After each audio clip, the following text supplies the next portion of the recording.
सभी मसीह भाई बहनों को जय मसीह की। आइए उस खुदा का धन्यवाद करें, उस प्रभु की महिमा करें जो हमारा प्रभु है, हमारा उद्धार करता है। हमारा खुदा इस समय हमारे बीच में मौजूद है। हम इस बात का विश्वास करें क्योंकि उसका वचन कहता है जहाँ 2 या 3 मेरे नाम से इकट्ठे होते हैं वहाँ मेरी उपस्थिति होती है। यानी प्रभु का वचन सच में सच्चा है और वो इस समय हमारे बीच में है। हम उस प्रभु को धन्य कहते हैं। उसकी उपस्थिति में रहकर हम अपने प्रभु के पवित्र कलाम से हम वचन को देखते हैं जो पवित्र आत्मा ने आज हमारे लिए दिया है। जैसा कि हम जानते हैं कि प्रभु यीशु मसीह जब इस संसार में थे, सेवकाई को करते थे, तो वो अपने चेलों के साथ कई सारी बातें करते थे और जो दृष्टांतों में होती थी। तो यीशु मसीह ने अपने चेलों से एक बात दृष्टांत में कही थी जो थी 10 कुंवारियों के विषय में। तो इस बात से हम क्या समझते हैं, आज हम प्रभु के वचन से देखते हैं कि प्रभु ने वो 10 कुंवारियों का दृष्टांत क्यों दिया और उनके पास जो चीज़ें थी, वो जो बात थी पूरी, उसका क्या भेद है, उसका क्या मतलब है, आज हम अपने प्रभु के वचनों से देखेंगे। तो जो कुंवारियों का दृष्टांत है वो लिखा है मत्ती उसकी 25 अध्याय की 1 आयत से 13 आयत तक। तो यहाँ पर हम सबसे पहले वचन को पढ़ते हैं। स्वर्ग का राज्य उन 10 कुंवारियों के समान होगा जो अपनी मशालें लेकर दूल्हे से भेंट करने को निकलीं। उनमें 5 मूर्ख और 5 समझदार थीं। मूर्खों ने अपनी मशालें तो लीं परंतु अपने साथ तेल नहीं लिया, परंतु समझदारों ने अपनी मशालों के साथ अपनी कुप्पियों में तेल भी भर लिया। जब दूल्हे के आने में देर हुई तो वे सब ऊँघने लगीं और सो गईं। आधी रात को धूम मची, देखो दूल्हा आ रहा है, उससे भेंट करने के लिए चलो।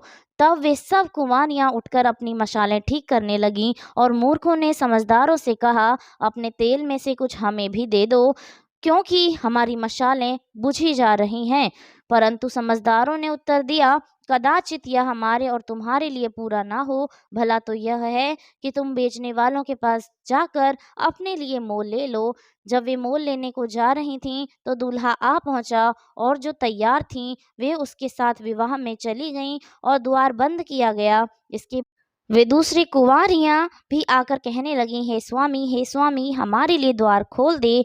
उसने उत्तर दिया, मैं तुमसे सच कहता हूँ, मैं तुम्हें नहीं जानता। इसलिए जागते रहो, क्योंकि तुम ना उस दिन को जानते हो ना उस घड़ी को। आमेन। प्रभु यीशु मसीह ने ये दृष्टांत अपने चेलों को दिया। अब हम इसके विषय में देखेंगे कि प्रभु ने ये दृष्टांत क्यों दिया और ये 10 कुंवारियों के विषय में क्यों है, और ये प्रभु ने जो मशाले, जो कुप्पियों में तेल के विषय में बातें कही हैं वो आखिर में क्या है। तो प्रभु का वचन सबसे पहले कहता है कि मशाले लेकर दूल्हे से भेंट करने को निकली।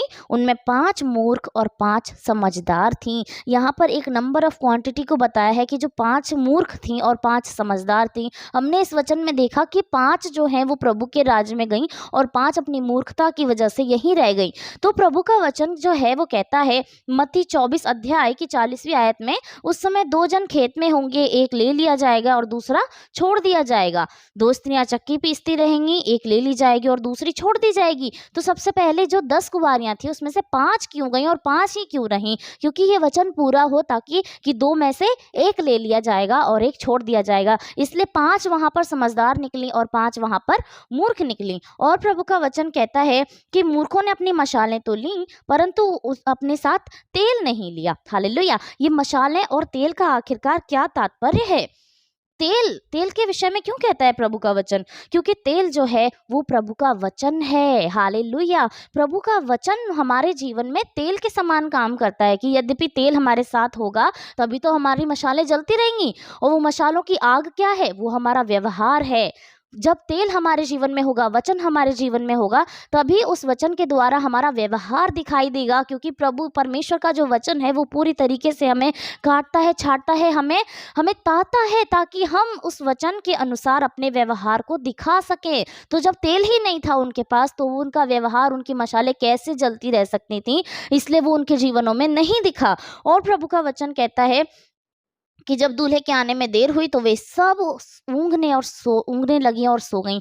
तो जब हम आज अपने जीवनों में जीते हैं, जब कई बार लोगों के जीवनों में क्या होता है कि वो अपने जीवन में वचन को ग्रहण नहीं करना चाहते। उनको लगता है ये जो समय चल रहा है ये तो अभी एंजॉय करने का समय है, अभी प्रभु के आने में तो देर है, पता नहीं वो कब आएगा। जब मेरे दादा के जीवन में नहीं आया, मेरे पापा के जीवन में नहीं आया, तो अभी मैं तो बच्चा हूँ, अभी मेरे जीवन में भी नहीं आएगा। जब प्रभु का आगमन होगा उससे कुछ समय पहले हम वचनों को पढ़ना शुरू कर देंगे, अपने जीवन को सही तरीके से बताना शुरू कर देंगे। तो वो नहीं जानते कि प्रभु का आगमन कब होगा। यीशु मसीह को आने में देर भी हो सकती है, और ऐसी देर भी हो सकती है कि हमको लगेगा अरे अभी तो कोई चिन्ह ही नहीं दिख रहा, पता नहीं कब प्रभु परमेश्वर आएगा। और जब ऐसा लगेगा, भविष्यवाणी हमें दिखेगी पूरी होती हुई, उस समय हम अपने जीवन को ठीक कर लेंगे, वचन को ले लेंगे। लेकिन प्रभु का वचन कह रहा है कि आने में देर होगी, उस समय हम नहीं जानेंगे। यहाँ पर यीशु मसीह आधी रात को आया है, 6ठी आयत में लिखा है आधी रात को धूम मची। आधी रात को यानी जिस समय लगता है अरे रात, या तो रात की शुरुआत में आएगा या सुबह जल्दी आ जाएगा, हमें नहीं पता कि वो आधी रात को भी आ जाएगा। यहाँ पर दूल्हा आधी रात को आया था, यीशु आधी रात को आया था, जब उनका शरीर एकदम सुस्त पड़ गया, वो ऊँघने लगी और वो सो भी गई, तो उस समय प्रभु यीशु मसीह का आगमन हुआ, यानी दूल्हा आया। हम भी अपने जीवनों में कई बार ऐसा सोचते हैं कि अभी तो लगता नहीं है कि इस समय प्रभु आएगा। अभी यही जो वचन है हमारे हाथों में, ये 2000 साल पहले यीशु मसीह आए थे और उस समय कहा था मैं दोबारा बादलों पर आऊँगा। तो दोबारा आने में 100 साल, 200 साल, 500 साल, 1000 साल, 2000 साल निकल चुके। लगता है प्रभु यीशु मसीह बहुत आराम से आएँगे, अभी और हमारे पास 5-6 हज़ार साल है। तो ऐसा कई लोगों को लगता है, लेकिन हमें नहीं, ऐसा नहीं करना। हमें अपना वो तेल जो वचन है उसको बनाकर रखना है अपने जीवन में, भरकर रखना है अपने जीवन में, ताकि जब दूल्हा यानी यीशु मसीह आए, उस समय हम तैयार रह सकें। और यहाँ वचन में लिखा है जब आधी रात को धूम मची और यीशु मसीह आया, तब वे सब कुँवारियाँ उठकर अपनी मशालें ठीक करने लगी। यानी जब उस समय प्रभु यीशु मसीह संसार में आएँगे, बादलों पर आएँगे, तो हम उठकर देखेंगे कि अरे क्या है हमारे पास? हमारे पास जो स्टोर हमने कर रखा था वो क्या है? तो हम उस समय वो वचन हमारे जीवन में है कि नहीं, हम देखेंगे कि ओ मैं हमारे तो जीवन में पूरा वचन ही नहीं है। जो 5 जो मूर्ख कुँवारियाँ थी उन्होंने देखा अरे हमारे पास तो तेल ही नहीं है। वैसे ही अगर हम भी ऐसे ही काम करेंगे, हम भी ऐसे ही आलस करेंगे और ये सोचेंगे अभी प्रभु के आने में बहुत देर है, तो हमारे पास भी वो वचन नहीं होगा। जब वो वचन नहीं होगा तो वो चीज़ें नहीं होंगी हमारे जीवन में, वो व्यवहार, वो काम नहीं होंगे हमारे जीवनों में और हम खाली रह जाएँगे। तो हमें उन 5 मूर्ख के समान नहीं बनना, हमें उन 5 समझदारों के समान बनना है जिन्होंने अपनी कुप्पियों में एक्स्ट्रा तेल भी रख रखा था। कुछ तेल तो मशाल के अंदर था जो जल रहा था, जो मशालें जल रही थीं, और कुछ तेल उन्होंने एक्स्ट्रा कुप्पी में रखा था। तो हमें भी यही करना है। प्रभु के वचन जितने हमारे जीवनों में हैं, जो प्रतिदिन हम बिताते हैं, हमें हमारे व्यवहार में वो दिखना चाहिए कि प्रभु का वचन है। और साथ ही साथ जब प्रभु का आगमन होगा, उस समय का जो वचन है, उस समय में जो प्रभु हमसे कहता है वचन के द्वारा, वो सब भी हमारे अंदर स्टोर होना चाहिए, ताकि हम उन मूर्ख के समान ना बन जाएँ। और प्रभु का वचन जो है वो कहता है मत्ती 24 अध्याय की 44 आयत में कि हम उस घड़ी को सोचते भी नहीं हैं कि कब मनुष्य का पुत्र आ जाएगा। इसीलिए हमें आज इस समय में तैयार रहने की ज़रूरत है कि कब प्रभु यीशु मसीह हमारे जीवनों में आ जाएगा, और जब वो आ जाएगा उस समय हमें तैयारी करने का मौका नहीं मिलेगा। जैसे वो कुँवारियों के पास में जब तेल नहीं था, तब उन्होंने उससे माँगा कि हमें भी दे दे, और वैसे ही जब हम भी दूसरे से कहेंगे कि आप अपनी समझ, आप अपना वो वचन, वो जो वचन आपके पास है, प्रभु का वचन क्या कहता है कि आने वाले समय में जो बात हाथ में हमारे बाइबल है ना, वो लुप्त हो जाएगी, वो हमें नहीं मिलेगी। जो भी वचन होगा हमारे हृदय के अंदर होगा, और जब हम उससे माँगेंगे तब वो सच में हमें नहीं मिलेगा, क्योंकि वो कहेंगे ना ये तुम्हारे लिए सफिशिएंट होगा, ना ये हमारे लिए सफिशिएंट होगा। तब हम जब उसको मोल लेने के लिए जाएँगे, तो इतनी देर हो जाएगी कि प्रभु यीशु मसीह जा चुके होंगे। और ये कुँवारियाँ भी जब वो जा चुके थे, उनके पास आईं और उनके द्वार पर खटखटाने लगीं कि हमारे लिए द्वार खोल दो।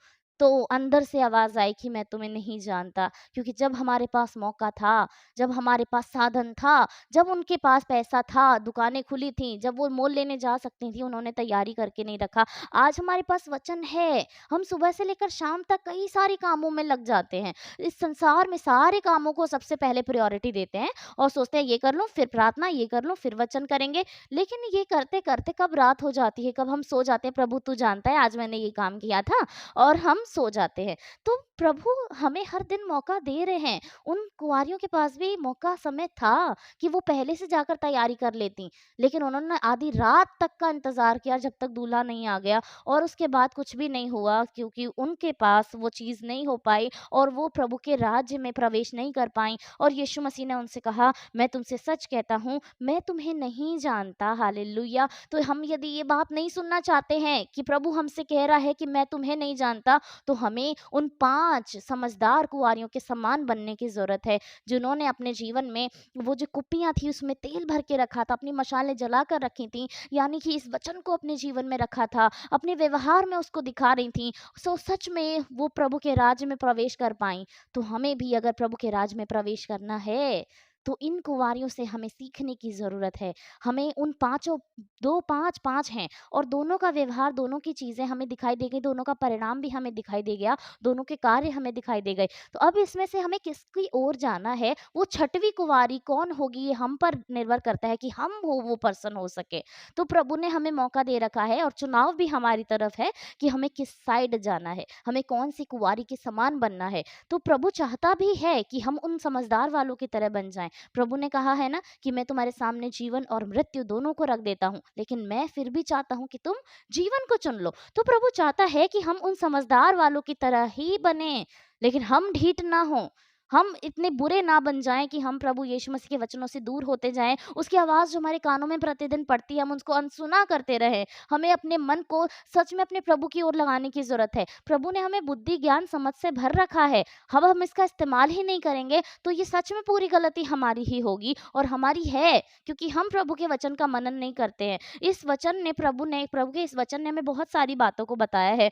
नंबर 1 कि हमें उन 5 कुँवारियाँ जैसा बनना है जो समझदार थीं और हमें अपनी मशालों में तेल रखना है, हमें अपनी कुप्पियों में तेल रखना है, यानी कि प्रभु का वचन हमारे जीवन में रखना है। वो मशालों की जो आग है वो हमारा व्यवहार है और वो अच्छा-अच्छा हमारे वचन, प्रभु के वचन के अनुसार दिखना चाहिए। और दूसरी बात ये है कि हम नहीं जानते हैं कि कब वो समय आ जाएगा, जो प्रभु का आगमन हो जाएगा, तो हमें प्रति समय, प्रतिदिन तैयार रहना है। जैसा 13वीं आयत में लिखा भी है, इसलिए जागते रहो, क्योंकि तुम ना उस दिन को जानते हो, ना उस घड़ी को। प्रभु का आगमन कब हमारे जीवनों में हो जाएगा, हम नहीं जानते। दूसरी बात ये है जो प्रभु ने हमें कही है और तीसरी बात ये है, जो परमेश्वर का वचन हमसे कहता है कि हमें देर नहीं करनी है। हमें अपनी सारी चीज़ों का इंतज़ाम खुद करके रख लेना है, ताकि प्रभु अंतिम समय में हमें अपने साथ ले जाए और हम वैसे ना बने कि अंदर से आवाज़ आए, मैं तुम्हें नहीं जानता। तो प्रभु ने इस वचन के द्वारा, इस दृष्टांत के द्वारा हमारे जीवनों में कितने बड़े-बड़े बदलाव हो सकते हैं हमें बताया है और सच में हमें उनके समान बनना है।